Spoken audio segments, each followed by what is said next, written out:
Rabbi Dan, before we begin, would you be willing to give me access to the source sheet on Google Docs? Oh, okay. I'll change the setting. Thank you so much.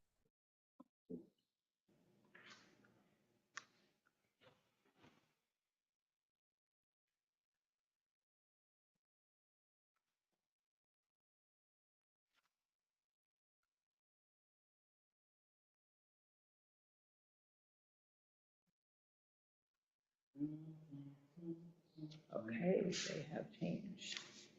They have been adjusted. The settings have been adjusted. Great, thank you. One source sheet coming everyone's way. Yes. Okay, Shabbat Shalom. Here we are, well into the summer, right? August 9th. Wow. Summer's whizzing by. Wonderful talk Wonderful talk? When? that you gave and transcribed You transcribed it. that you gave, Good. I wonder which talk that was. or that you wrote. Oh, that I wrote. Got it. Got it. Thank you. Yeah. That must have been my last sermon. Yeah. Thank you. Oops. What happened? There it is. Oh, you need Nala. No, you don't. Ah, No, you don't. here's everybody. Okay.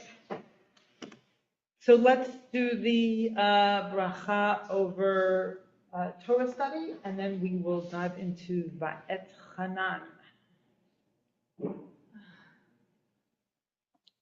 Second parsha in Deuteronomy, the last book of the Torah.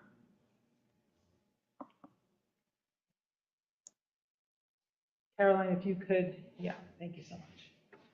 Okay, everybody in cacophony, Baruch Atah Adonai Eloheinu melech haolam asher kiddushanu b'mitzvotav v'tzivanu la'asot divrei Torah. Blessed are you, Creator of the universe, who has sanctified us with your instructions and instructed us to soak in your divine wisdom. Amen. So, as I said, we're in the fifth book of the Torah, Dvarim, the second parsha, and we're in the middle of Moshe's first, in a sense, and last speech to the Israelites. And if you recall, we started off with Moshe as someone who could not speak, and then this whole book is in his voice. So the mode of Torah has shifted to being a voice. I think I'm repeating some of the things that I said last week, but I think it's important to remember. And he's addressing the Israelites in the Straits of Moab and they are poised to enter the Promised Land, right? He's trying to instill in them in a history. And last week we talked about, and Asher Chaim actually offered a good correction, or making it a little more complicated. So mostly this is not the generation that came out of Egypt, it's the next generation, but the people who were children and teenagers and came out of Egypt are still part of the community. But mostly what he's trying to do is instill a history that they did not experience themselves, right? That the people did not experience themselves. And the rhetoric is very vivid. So we'll see that in a second, and we're going to the beginning of Va'et Hanan. And what he's doing is he recounts what happens, but there's always like interesting differences, right? It's a kind of memoir with moral intent, with moral instruction. Okay, so I'm going to share my screen, see if that works. Good to see you.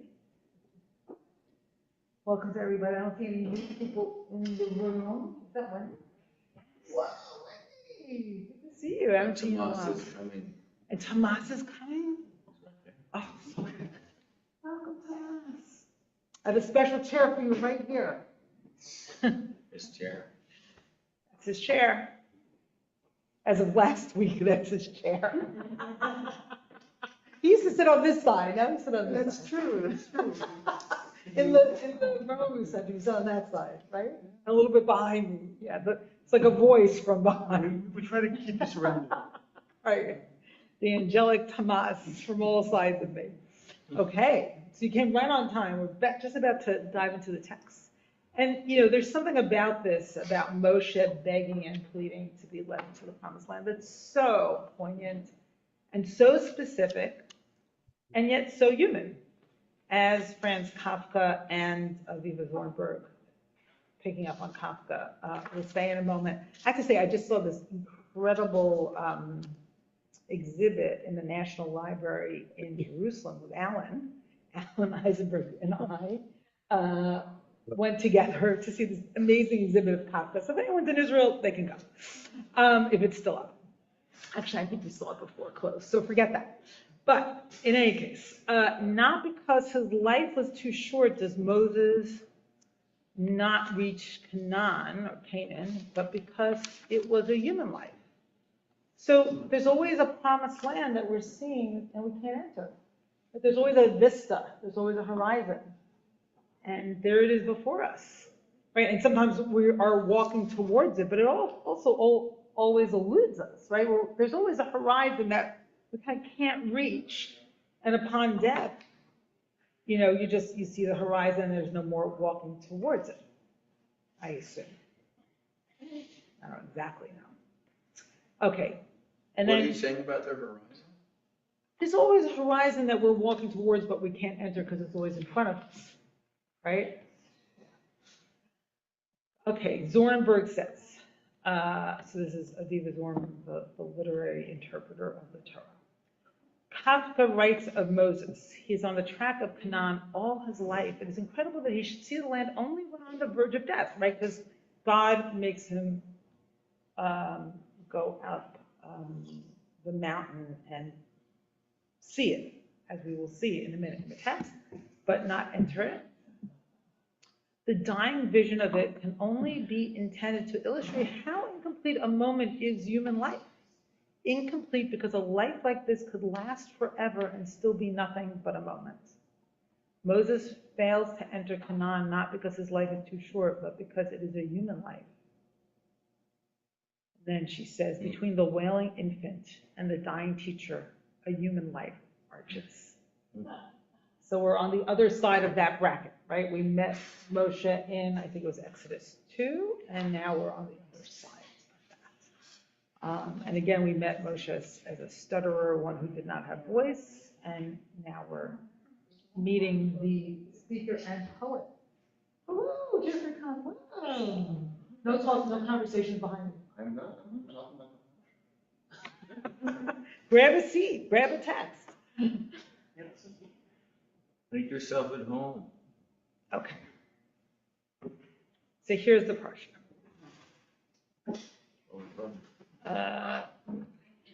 Ve'etchanan el Adonai ba'et hahi lemor. And I pleaded with Yud Hey Vav Hey at that time saying. So the word for pleading has the root that means grace in it, right? So Moshe appealed to God for God's grace. And then we'll look quickly at a Rashi about that, which is really beautiful. Ein chinun b'chol makom ela lashon matnat chinam. All forms of the verb chet nun nun signify an ex gratia gift. In other words, a free gift. You don't say like a not free gift with I deserve this, so give this to me. I deserve a higher salary because of all these accomplishments. This is the opposite, right? I don't deserve it, but I'm asking you for it. Right? There's something much more vulnerable in that kind of question. I want this, I'm begging you for it, please give it to me, even though I don't necessarily deserve it, or it's not about dessert, so to speak. אף על פי שיש להם לצדיקים לתלות במעשיהם הטובים, אין מבקשים מאת המקום אלא מתנת חינם. I think in a way this is a radical statement. So even though the righteous, the tzaddikim, can sort of hang the request or their prayers on their good deeds, they only ask God, right? They only ask from God a free gift. And then there's some proof text, which I will not go into. So that's how Rashi is interpreting this moment, right? Moshe's not saying like, come on, God, you chose me from the beginning. You told me I would take these people out. I expected to go to the promised land. Like you promised, you literally, you promised. So it's the opposite of that. It's a kind of vulnerable asking.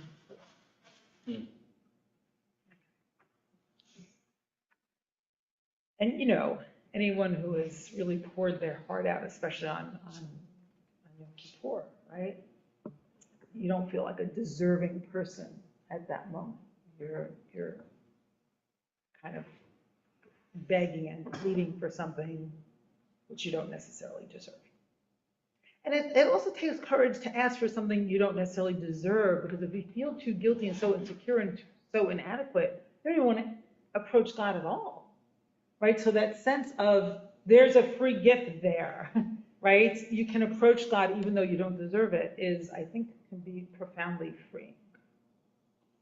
Okay, so let's see what happens after that verse. Adonai, Adonai, Yud Hei Vav Hei, Ata hachilota la'ot et adacha et gadolcha ve'et yadcha hachazaka asher mi el b'shamayim v'aretz asher ya'aseh k'ma'asecha u'kivurotach. So first kind of, this is Moshe's preamble. God, Yud Hei Vav Hei, you have just started to show your servant your greatness, your strong arm, that who is a God in heaven and earth that does like your great deeds and your strong deeds. Yeah. And according to your deeds and according to your power. So that's like Moshe naming God's greatness, which could be just like a preamble to Moshe's more specific request. But it's also saying like, you just started to show me your greatness. I want to see more. Right? This is great stuff. I want some more of this journey, right? It's amazing. And then, so this is the key root here for this passage. It occurs 5 times. Bra, na. So allow me to go over. Pray, let me cross over. Ayin bet resh, la'avur, to cross over, one form of the verb. So please let me go over and and let me see again. I want to see more, right? And I'll see the good land that is across the Jordan. So again, that word root. Hahar hatov hazeh. These good highlands, or this good mountain, V'ha-Lebanon, and the Lebanon. So Moshe's asking to cross over and to be crossed over, so to speak. And God answers with the same root, but that word root becomes a refusal, or becomes anger. Vayit aber Adonai bi lema'anchem. But God was cross with me on your account. This is such a great translation by Everett Fox, because it's cross over and God was cross with me. And the same thing happens in the Hebrew, right? So that verb becomes a negative, right? It becomes anger. God was angry with me on your account. It's your fault, right? Moshe's parking it at the door of the people. It's your fault. Below Shama Eli, and did not listen to me. Vayomer Adonai Eli, and God said to me, Rav lach, you have too much. Which is interesting because it echoes what Korah, the rebel, said to Moshe. Rav lach, right? You have too much. Rav lach. Al tosef daber Eli od. Don't add anything to this and keep talking to me about it, right? On this matter. Badavar hazeh. So instead, what does God do? So God closes a door, but then God kind of gives Moshe a gift in verse 27.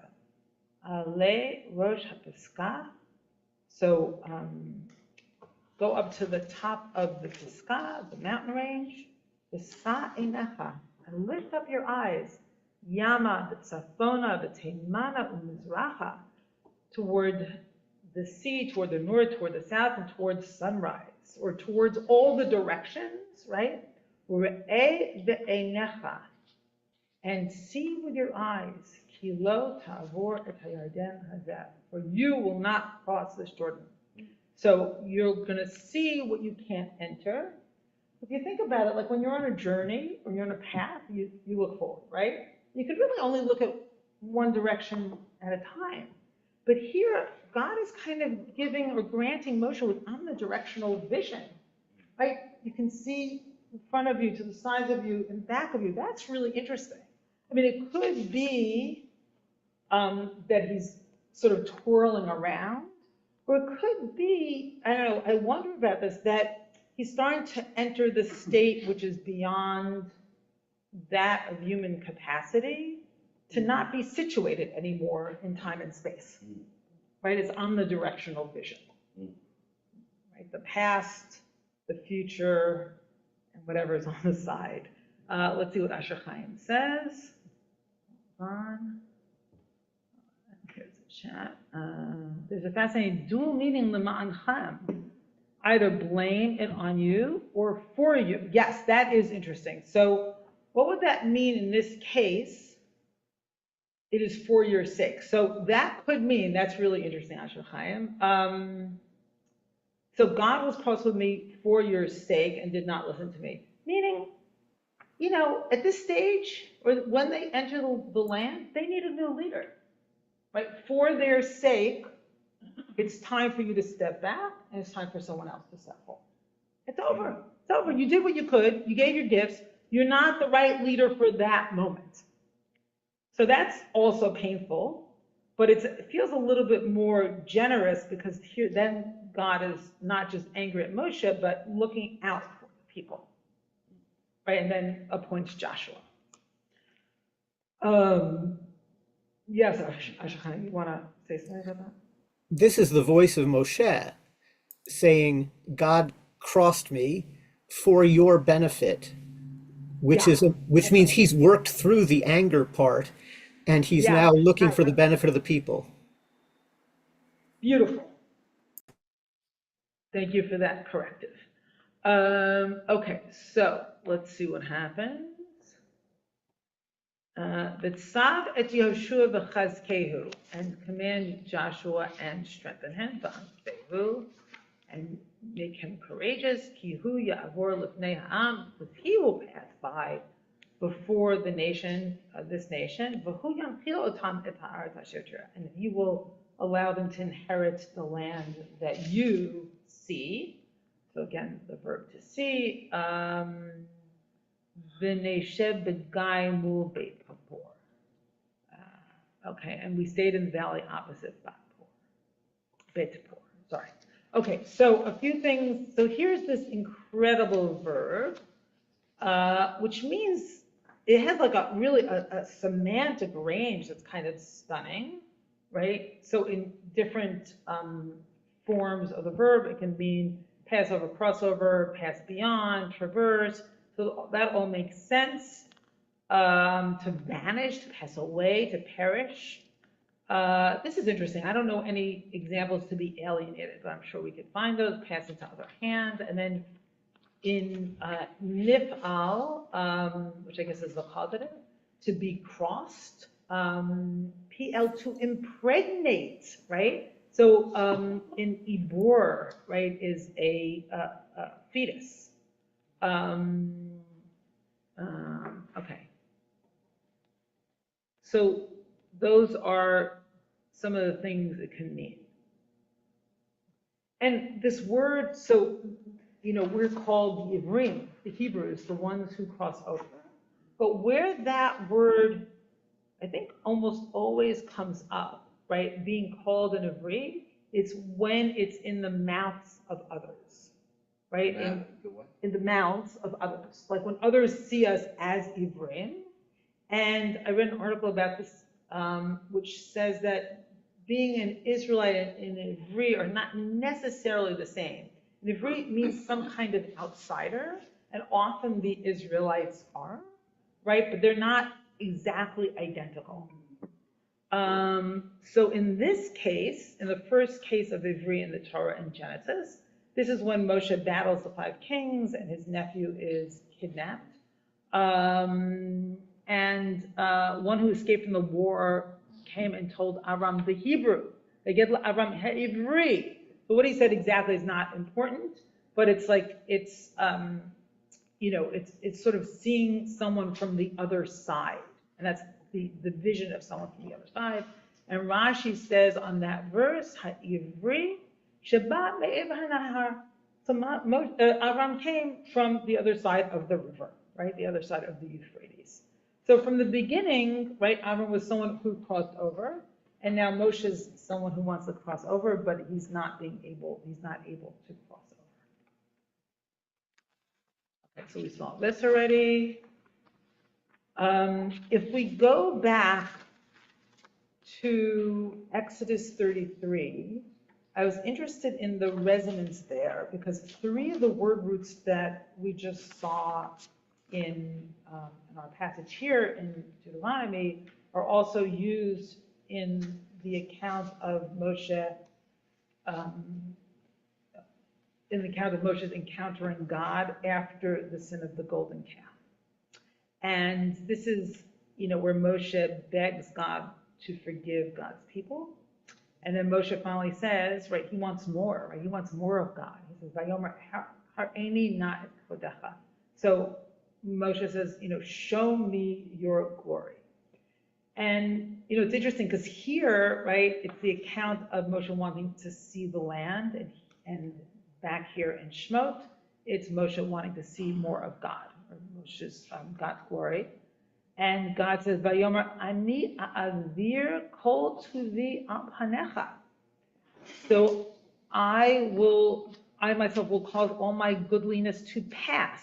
So again, that same verb in front of your face. V'karati b'shem Adonai l'panecha. And I will call out the name of Yud He Vav He before your face. So somehow this encounter will involve God passing before Moshe and crying out God's own name, V'chanoti et asher achon. So here's that verb that means grace. I will be gracious to those whom I will be gracious to. V'richamti et asher arachem. And I will be compassionate to those to whom I will be compassionate. So kind of a mysterious statement about God's own identity. But it's also saying to Moshe, like, you want forgiveness for the people. I'm going to do what I want, right? You can't really dictate how I'm going to behave. Vayomer lo tuchal le'od et panai, lo yir'ani ha'adam b'chai. And then God said, and you can't see my face because a person, a human being, cannot see my face and live. So again, another moment of limitation for Moshe, right? In our passage, it's Moshe recounting the limitation of not being able to enter, right, the promised land.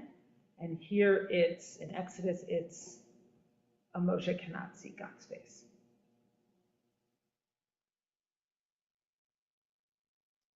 So I was curious about if any of the commentary sort of picked up on this sense in the verb to cross, this other nuance about birth and fetus. Because, you could say that in a way, like going to the promised land, just like leaving Egypt, is a kind of birth for the Israelites, right? They're passing into this land and they're becoming an independent nation as a kind of birth. And Moshe's asking to be part of that birth experience, and instead, perhaps the birth that Moshe has to go through is the birth that maybe death is, right? So there's another birth there, another birth pangs.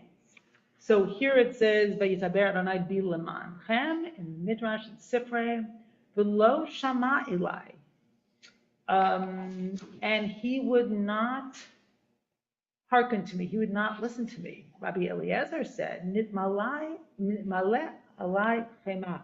he was filled with anger against me. But Rabbi Yeshua said, Rabbi Yeshua Omer, Ki isha she'ena yichola lasua mipnei uvra. So it's like a woman who could not bend over because of her pregnancy. So we've all seen or we've experienced like being that pregnant, right? So that you can't bend down. So meaning that God here is not at all flexible with Moshe, right? However, it can also imply that God is pregnant with the Israelites about to emerge into the promised land, and so perhaps cannot be flexible with Moshe at that moment. Let me just see if there's things in the chat.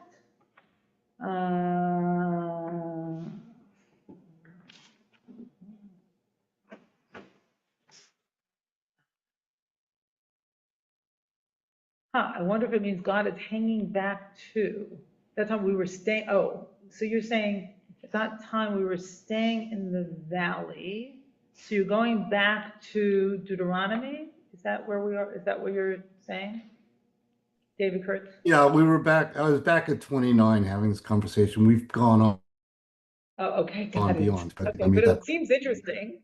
So it's back at 29, the guy who moved Beit Peor. And you're saying maybe God is also hanging back somehow and not going to the promised land? it dawned on me. Okay, got it. Interesting. But and it is true, right? It's a different moment in the developmental arc of the Israelites where they are supposed to be more grown up than they were in the wilderness. So even if God is part of that experience, it's part of that experience in a new way. It's like the parent that allows their child to grow up. Okay.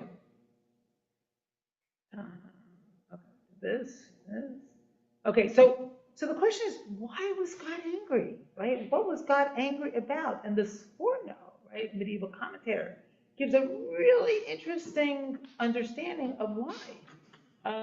מפני שהייתי מתעבה לקיים אתכם בה, שלא תגלו ממנו לעולם, והוא כבר נשא ידו לזרעותם. So God was angry at me for trying to ensure your permanent stay in the land, while he had already decreed that at a certain point in history, your descendants would be exiled among the Gentiles. So what Moshe was after, like we all want this for our children, right? Permanent security, right? Permanence, some kind of permanence. And God's like, that's not what's in store for like your descendants. Hey, Rabbi, I'm sorry to interrupt them. The camera weirdly went off in the room and on your camera too. Wait, what happened? Yeah, the camera went off, the video went off. Yeah, I could call Victor about it if you'd like. Yeah. Jeff, do you know anything about this? Oh, there we go. Here we come. We're back. Let the light in. Yay. There we go. Okay. It was all Jeff's fault. He did I'm something. optimizing things, as you can see. Doing a great job. There we go. Okay. All right, here we are. Okay, now I'm going to thank you for interrupting. Let's go back. Okay, so we all want permanence. We want our children to be permanently safe, permanently protected, permanently happy. It's not the way it works. You can't do that. And here, for whatever reason, that, at least according to this interpretation, that made God angry, because God already had a different destiny in mind for God's people, right? Which included galut, which included diaspora, which included being a stranger in a strange land, right? A kind of echo to what they already had in Egypt, sadly enough. Okay. But there's so much, I think what Sforno is picking up here is the echoes of the theme of permanence. Like, Moshe wants to stay and cannot, Moshe's being condemned to ephemerality, which we're all condemned to. Yes, Wendy, come quick. I wanted to say that this is the second time that God tells Moses, like, I don't want to hear about it anymore, because he said.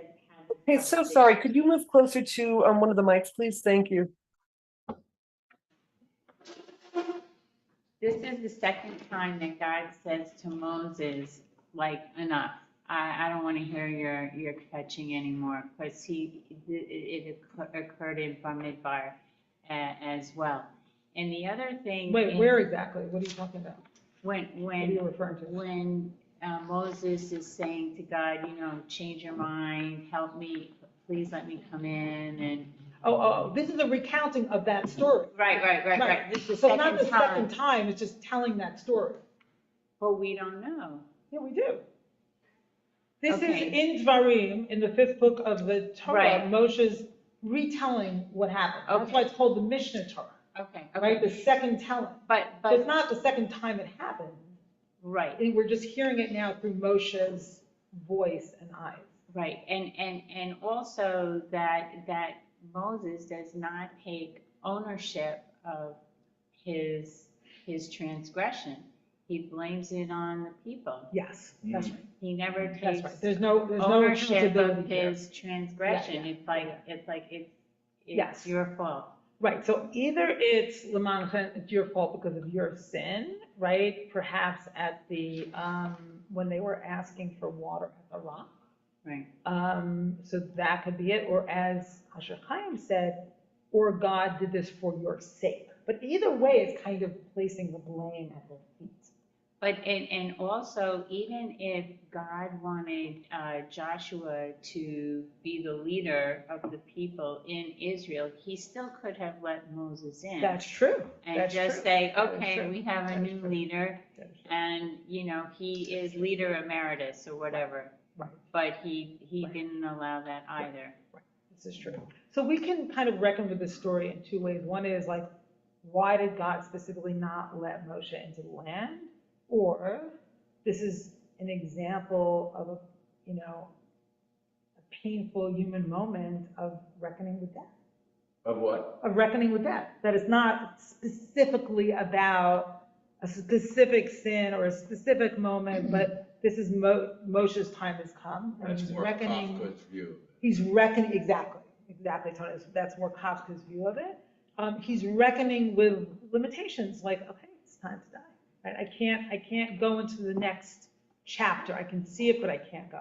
Okay, Ezra in the room, and then we have some people on Zoom. I'm gonna stop my share discussion. Yes. I don't know if I'm entirely up to date with this, but I think that I have thought about this ever since we had Rabbi Jill Hammer with us lead an open book, and she was talking about the womb symbol of that rock story. Yes. And I think in that moment, I kind of saw that as a symbol of like a womb and a phallic symbol of the staff. And after that, I've always kind of viewed this moment as Moses dying within childbirth. And I don't know, I was just wondering if you, I guess my question is if that's something that's been talked about. Not that I know about, but yeah, I was kind of reading it as like God's pregnancy at this moment. But that's so, if it is Moses dying in childbirth, then play it out a little bit. How does it work? Well, Moses had been, quote unquote, gestating these children for how long throughout the desert. Yeah. And finally, these children have reached the moment of birth. Yeah, beautiful. And Moses, and I mean, like, a mother dying in childbirth is in no way a punishment. It's just a time to allow the cycle of life. And so I don't think I've ever saw this as a punishment. I think that's incredible, especially since, because in the book of Numbers, Moses says specifically to God, did I bear this Right, people? yes. Was I pregnant? Did I bear this people? Was I pregnant with this people? Right. Right, implying that it's not Moses' child, but it's God's child, but maybe it is Moses' child, and Moses' child gets to live while Moses dies. I think that's really beautiful. Okay, a few people online, and then we have Tony in the room. Okay, Miriam and B. My hand. And Bach, yeah. Okay, wait, hold on. There's a lineup. Later. A little bit, Okay, a couple of minutes. fine. Okay. Miriam and B. Hi, this is Miriam. Yeah, I'm, I guess what occurs to me when you were reading Aviva Zornberg, I love, Yeah, I love her work. But my honest reaction in the moment was, or it's just not fair. Even God is doing it is not fair. And that, like, we don't really, well, I'll say I don't feel this way with other older characters, um, in the Bible. And that maybe it is unfair, maybe God is unfair, maybe Moses should have gotten in, and maybe it's wrong that he doesn't. And when you said the wrestling with like maybe this whole thing about unfairness, we sort of were touching on some of these things last night after service. People sometimes mentioning, God watches over me, or God does this, so then and then what about people when what about Hirsch? What about the Holocaust? What about others? Does that mean God wasn't watching over them? Like this whole notion of fairness so, yeah. in that. Miriam, I think you're bringing something up that's really profound. It's a kind of lament of the unfairness of the moment, right? And it is unfair. I remember growing up, my father always used to say to me, like, life is unfair. I'm like, oh my God, is that my fault, right? But it also reminds me of, people saying, oh, God was with me on September 11th because I was supposed to go to the Twin Towers and I didn't. And like, God wasn't with any of those other people, right? Exactly. So yes, there is a profound and tragic unfairness in this moment. And there's something so heartbreaking about Moshe's vulnerable plea that's not met, right? It's not met. It's not, his wish is not granted. God gives him something else, but not what he's asking for. And it is heartbreaking. I definitely want to acknowledge that, and I'm glad you sort of lifted that up for us. It's poignant to say the least. Okay, I see Tony and then Batia. And then Amy and, yeah, go ahead. I'm going to ask for, if you can, brief comments so we can have as many voices in the room as possible and we can do some more text. But that was so beautiful, by the way, Ezra, and also Miriam, so thank you. Thank you. As counterpoint to the poignancy, if we think of God as one and all. People can't hear you. Sorry, Mike, please. Thank you. I'm sorry. As counterpoint to the poignancy, if we think of God as one and all in one, going back to the Sufi fable of Conference of the Birds that we've been referencing over the We weeks. have been The royal referencing. we. Yeah. Thinking of Moses as pregnant with the people, Yeah. perhaps a restatement of that would be Moses, that all the people are embedded in Moses, all the souls of the people are embedded in Moses's soul, but what maybe a larger view of God is that all the people are embedded in Moses's soul, but Moses is embedded in all the people's souls, and we're all beautiful. in the Buddhist view of the net of Indra. It's all one big hologram, and we're all embedded in each other. Beautiful. So let me use that. Oh, so good to see you. Wow. Yeah, join us at the table. So let me take that to the famous midrash of we were all standing at Sinai. So no matter who you are, no matter if you convert or whatever way you connect to the Jewish people, you were standing at Sinai, right? So we were standing there with Moshe bringing down God's gift. So yeah, Moshe in a sense is in each one of us and very much And vice versa. alive, and we are in Moshe. I mean, it's beautiful. Thank you so much. Yeah. Just as, for better and for worse, our parents remain inside us, right? But I think this wish for fairness or justice is, to me, a trap. Fairness and justice is a trap. So that's really interesting. I agree with you, Tony. It's like the world doesn't operate according to those at least visible principles of fairness and justice. And yet, I think it's really painful when we see they don't. And we see they don't again and again. It is painful. I'm just naming that. That's real and that's important. I'm going to go on, even though we can have this No, conversation. no, no. Okay. Thank you. Thank you. No. Queen Tatiana. Ha!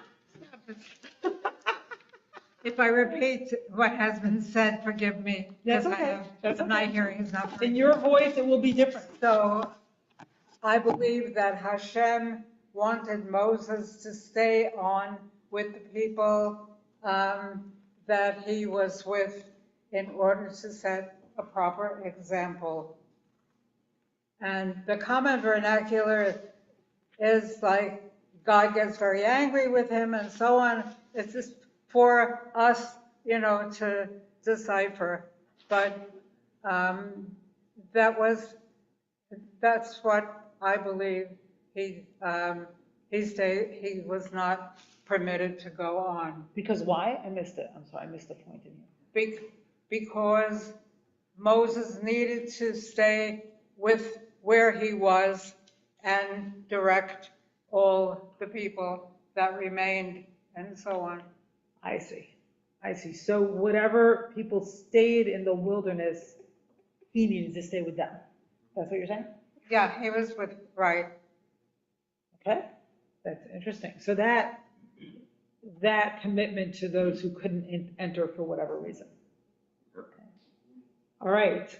Amy online. Can you put your camera on if you're speaking from on? Yeah. And then Romemu also has their hand up. I wonder who that is. Otherwise, your voice is of God. So you were disembodied voices of God. Amy, good to see you. Tallahassee, Florida. Chapter 3, verse 25, Moses says, "Please let me see the good land." And God says to him, "Well, you will see it, but only with your eyes. Your body will not be there. But as far as seeing with your eyes, I grant you even more than what you asked for. You asked only to see part of the land. However, you'll be allowed to see it in its entirety." So what it's saying that according to this explanation, God consoled Moses, not acceding to his request by allowing him to enter the land, by telling him that his reward will be even greater when he passes over and comes into the world to come and sits at God's right hand. That although he's not going to go into Israel, the reward will be much, much greater because of his closeness to God when he actually dies. Beautiful. So talking about comforts, so God is comforting Moshe with this he's asking for one thing and being rewarded with another, with this closeness to God, which is what he asked for in Exodus. So wait, what were you reading from? Rashi. But Rashi. Okay, it says Be'er Yitzhak and Kitzur Mitzarachi. I don't know who those guys are. Okay, Sorry. Great, thank you so much. But it's in Rashi. Got it. And Batya, just to go back, I think someone had something in the chat about this. You meant the 2.5 tribes that stayed on the other side of the Jordan, to stay with those people? Oh, okay, got it. That makes sense. Really interesting. And there's a distinction in the chat between justice and fairness, and I agree that they're different, but I think we're not going to dive into that at this moment. And who's the Romemu hand that's up? It's Lori Walco. Hi, Lori Walco. You have a Romemu hand up. Oh, yes, it's probably from the Morning Minion. Good morning, Shabbos, everybody. You might hear the waves crashing on the beach here. So when B was sharing... Could you put your video on? Oh, yeah. Lori, I'll stop walking. Okay. Great. Hi, everyone. So when B was sharing, what came to mind to me was, Israeli mothers, are a very strong, resilient breed of women, and among other women. And I remember years ago when those soldiers were kidnapped and eventually killed, the mother, I can't remember which mother it was, Gilad maybe, she got up in front of the crowd and she said, "I don't want you to think that your prayers were not received. It's just that the answer was no." Ouch. And it doesn't make it any easier but it's like,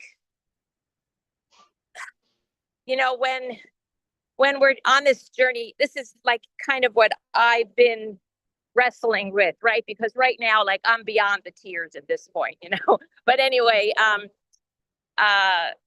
when, like Rabbi Nachman says, we fall down, we get back up. And if I am on a journey, if I say that I am faith-based, and also still wrestling, still, going back and forth between the dark and the light. Yeah, I have to believe that, God is there, and also that I am so small in the world, and that I don't know anything. I don't know the full picture. It's the only way for me to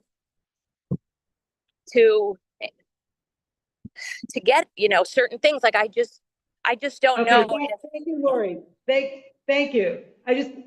You want to just wrap up? You could. No, that's it. Okay. So I think that really relates to Tony's point that the whole, and again, we distinguish between fairness and justice, right? But, searching for those three things through our limited consciousness is kind of fruitless. We're not going to find them, right? So perhaps it relates to the answer to Job, right? Where God emphasizes after Job's, tragic, withstanding all kinds of tragedy, God emphasizes at the end of the book of Job, like, God's fundamental mystery. We're not going to understand, right? So can we, so I don't know if we can actually desist, right? Cease and desist from that enterprise, right? From trying to understand and wanting it to be fair and just and all those things.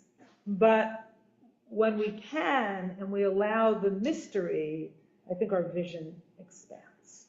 Okay, I'm going to go on, and then I'll call on some more people later. I want to go through some more text before we finish.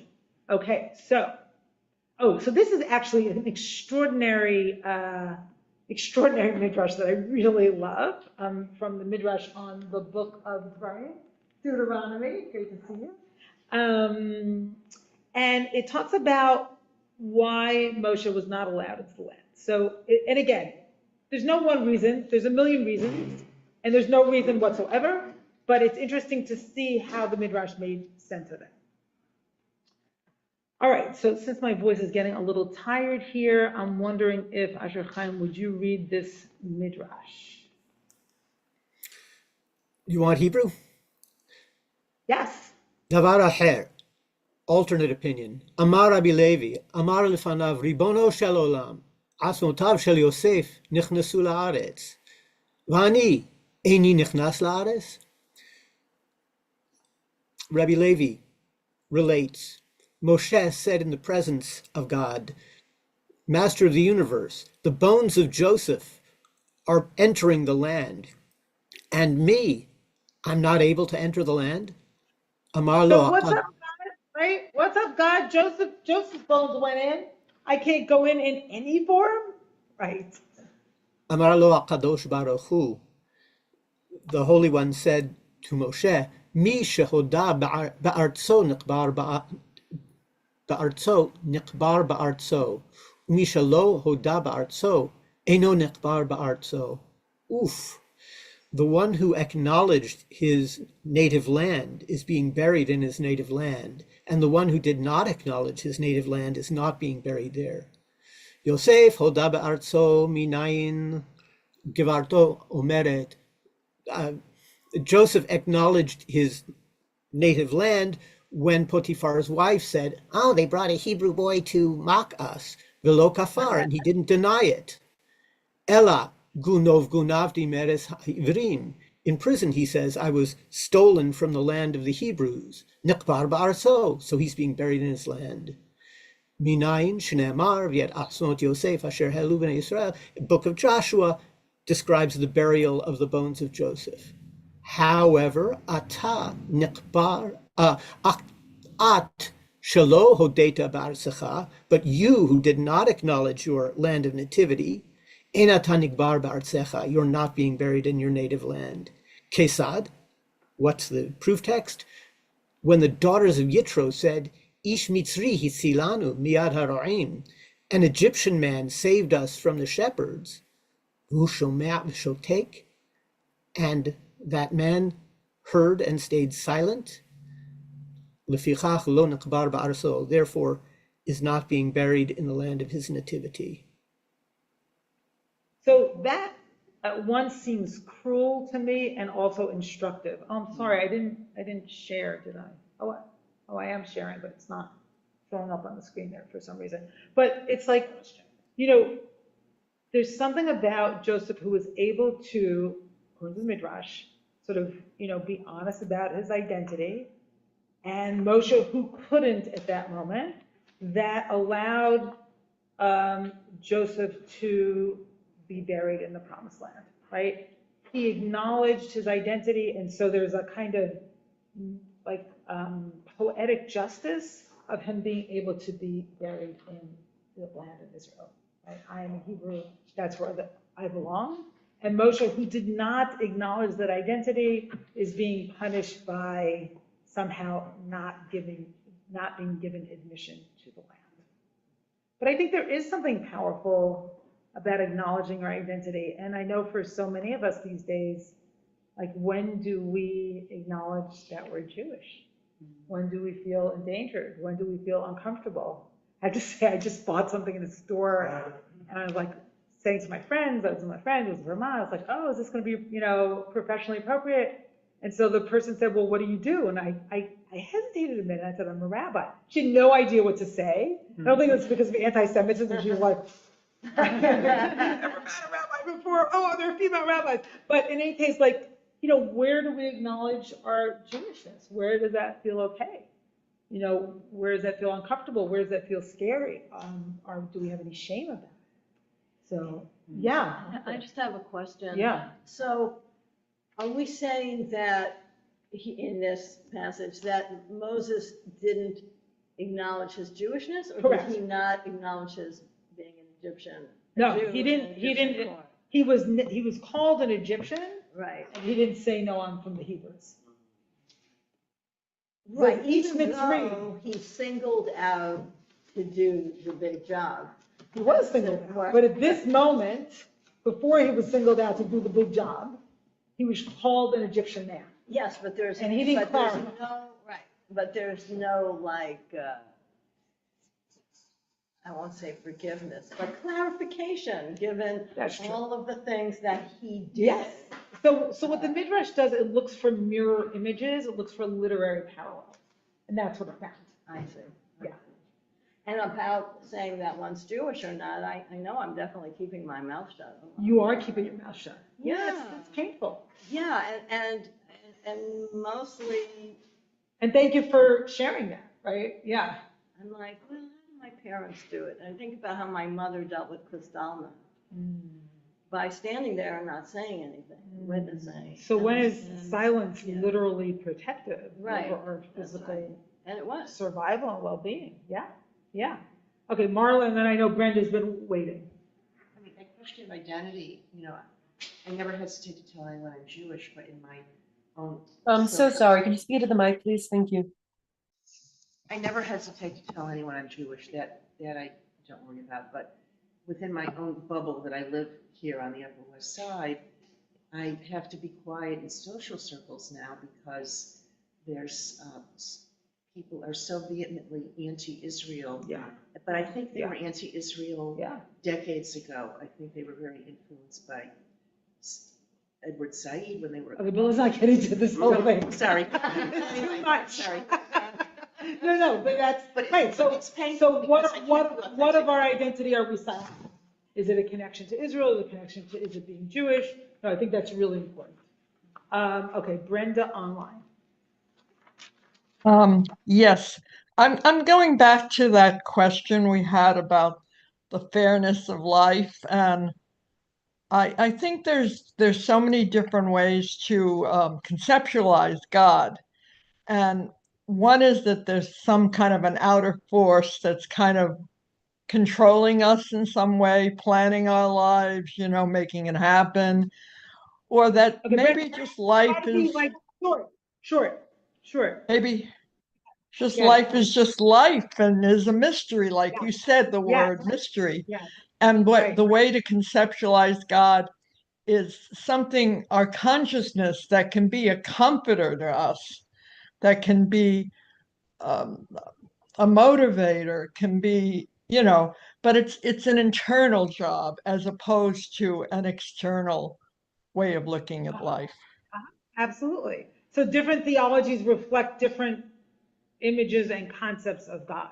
So each one of us, are sort of holding our own understanding of God. And I know, I was very struck years ago. I heard one of my teachers say, when I'm praying, I have one idea of God. When I'm in the street, I have another idea of God. And I know, just recently being in Vermont, a whole other idea of God came up. And in fact, like a really, the sense of my smallness and the vastness of the world really emerged. And I was wondering with my friends, one of them is a theologian, saying like, how can I sort of tap into that New York City? And the answer for all of us was prayer. Right? And it's not the same. Like when you're in the mountains, you're in the mountains. When you're out of the city, right? But there's something about prayer, and especially some of the poetry of the Sabbath liturgy, which sort of you behold the awe of the universe. So if you can really sort of experience that, that's amazing. Otherwise, just go to, take a drive uptown or not, up north. Okay. So yes, Brenda, thank you. So yeah, which level of relationship to God are we operating on? Is it the mystery? Is it wanting and desperate for justice? It's wanting God to answer our prayers. And I love what Lori said, like, yeah, God did answer. God said no. And it's painful. It's painful. Yeah. Good Shabbos. Yeah, Ben, hi, good to see you. Sorry. Forgive me, I was a little late, so That's all right. I'm going to comment on tying together a couple of things that were talked about earlier. Okay, great. And then I'm going to take the last few minutes to do the last text. Okay, so last comment. Go ahead. One thing is I was struck by this limited vision notion, and then Yudhe Babhe is giving to Moshe, simultaneously looking to the north and to the south, but then also toward the sunrise. And your interpretation of that being, there are these things on the sides of us, and you said whatever that is. And to me, the past, the future, and then the sides, whatever that is. And that's a perfect encapsulation to me of our limited vision, because to me that recalled our vision of the Milky Way and of our galaxy that we're in, because the Milky Way is actually the sides of the disk of the galaxy, right? The galaxy is flat, sort of like a pancake that we're in, and we're not anywhere near the center of it. So it's very, very bright because we're seeing through all of the stars of the flatness of the galaxy, through the density of the galaxy. But then the rest of the sky is the sides, so to speak. It's out in this other direction. So, and we didn't understand that until very recently. I still don't.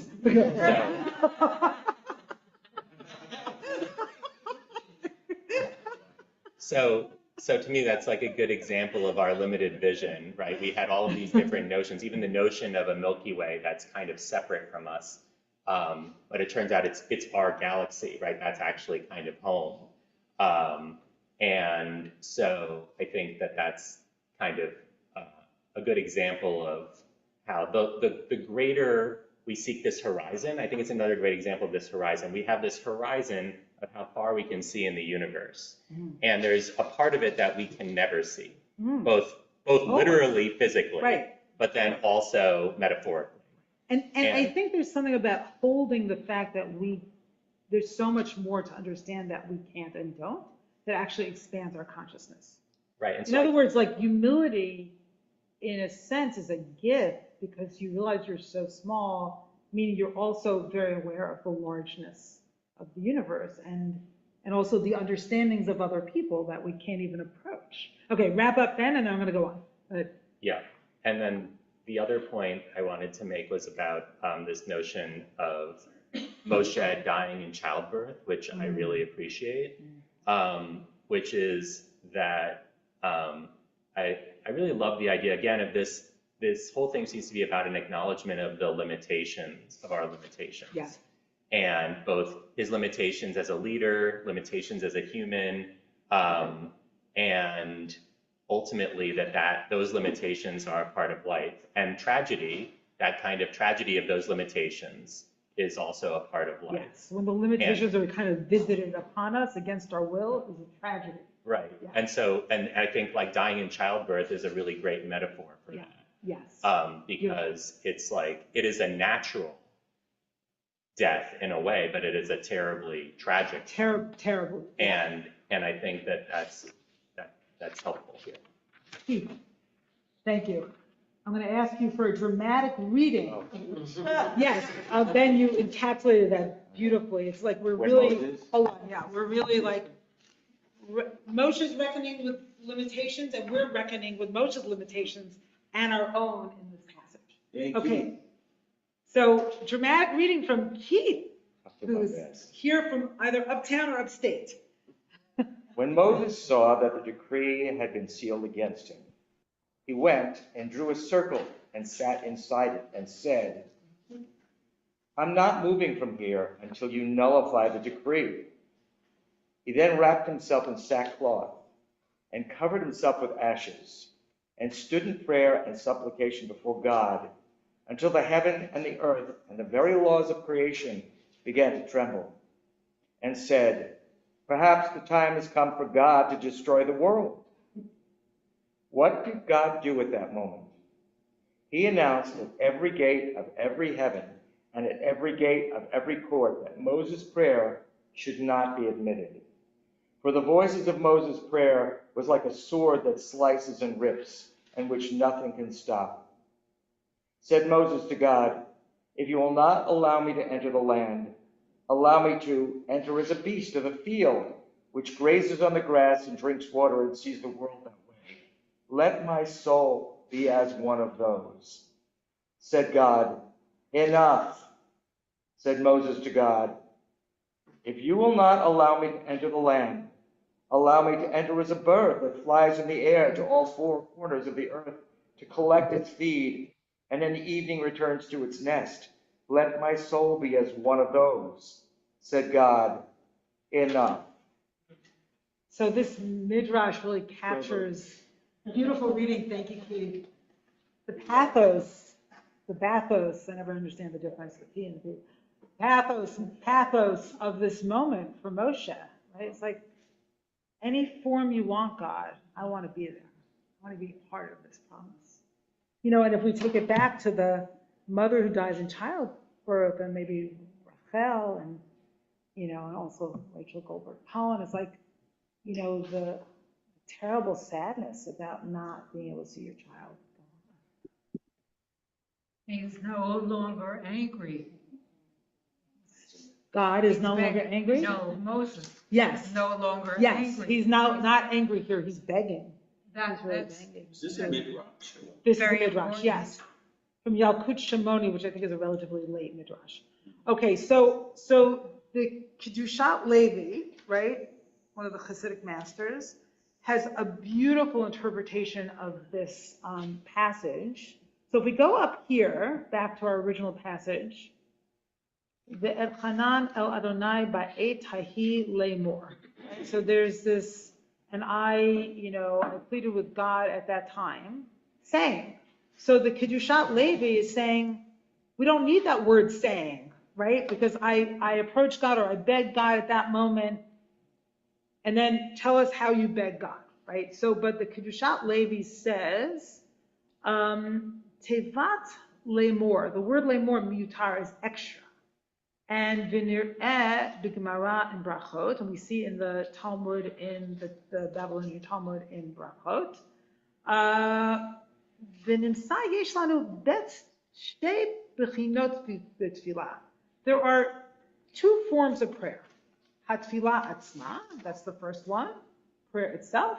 Number two, התפילה שיהיה יכול להתפלל, right? Prayer that asks or prays for the capacity to pray. So, which is really beautiful. It's like before the Shemona Esrei, before the standing prayer, the Amidah, we say, Adonai Svatai Tiftach Ufi Yagid Tziatacha. Right? So, God, open my lips, and then I shall say your praise. But we ask for the capacity, right, to pray. So, sometimes we're so either incapacitated or so, in a dark place, we don't have the capacity to pray. Moshe Rabbeinu, alav hashalom, b'vadai hayat tfilato, tamid b'bchina ha'elyonah. And Moses, our teacher of blessed memory, certainly had his prayer habitually on the highest rung of the ladder of prayer. שבמדרגת התפילה ותמיד היה תפילתו שגורה בפיו ומקובל. His words were practiced on his lips and were accepted. אבל עתה, דחזינה, דלא נתקבלה. But now, since we see that his prayer was not accepted, דלא נתקבלה תפילתו, בוודאי ממילא לא היה תפילתו שגורה בפיו. And actually, his prayer was no longer fluent on his lips. So he prayed for the ability to ask from God, blessed be his name, so he asked for God the ability to sort of articulate the prayer to enter the land of Israel. And he asked from him, I'm not sure what the last two words mean here. His prayer to would be admitted. He asked for God sort of an answer in language. Answer his language. To answer his language, thank you. So he asked for God to answer his own language. So that's Moshe at this moment, supremely vulnerable, asking for the capacity to pray. And I think, here this story is for all of us, I think, such a beautiful model, right? So, Moshe reckoning with his limitations, and we all have, whatever choices we've made in our lives, right, limit us in a certain way. I live in New York City, I don't live in Israel. I live in New York City, I don't live in Vermont, right? We all make choices. And here we are situated as a result of those choices, right? And sometimes we sort of want to be free of those limitations. And certainly, the limitation of death is the biggest limitation of all. And that's what Moshe is struggling with, his own mortality and his own situatedness on this side of the promise as opposed to that side of the promise. Okay, so I think we're going to skip this, but this is a beautiful a tefillah, a prayer to pray on Yom Kippur. And then finally, I want to end with this, this poem by Rabbi Abigail True, which I will read, which again, I think brings us home to Moshe's moment and Moshe's feelings in that moment. There was a time you never would have said enough, a time when your passion burned for me, never consumed. Even when I was afraid, when I pleaded for release, you wanted me. Now I am old, I did my best. Do not cast me off in my old age. As long as I am young, strong, powerful, in office, running things, people will listen to me. But what next? When I am old, retired, broke, when I've stepped off the board and can't hear anymore, when my hands tremble and maybe I make a mess when I eat, will anyone listen to me? Passion perhaps is for young lovers, and yet I love you so in my old age too. Promises that bloomed with youth lay shattered with the disappointment of time gone by, and time running out. Now that it's his turn, the young one, still strong, still handsome, with a whole world ahead of him, you burn for him and cast me aside. Enough! not that I needed to actually enter the land. It's that I needed to know you still want me. Whoa, whoa, whoa, whoa, whoa, whoa. So that really, again, brings home this moment, in the mind of the poet. Rachel, I could see, really felt it in Connecticut over there. The mind of the poet, right? Moshe wants to be assured of his relationship to God, wants to know that he's still loved and that he's still loved by God and that God is not passing him over, so to speak, for Joshua. Just a quiet footnote on that poem. Yes, quiet footnote. It could be, if you wanted to believe it in this way, that God's refusal to Moses of the land is an expression that God wants Moses, because he says, don't go over there, come to me instead. Beautiful. And he dies with a divine kiss. Yeah. So that's beautiful. What? He dies with He dies with a kiss of God. That's So really don't go beautiful. home. So there's a refusal, and then there's also a gift. Miriam also died.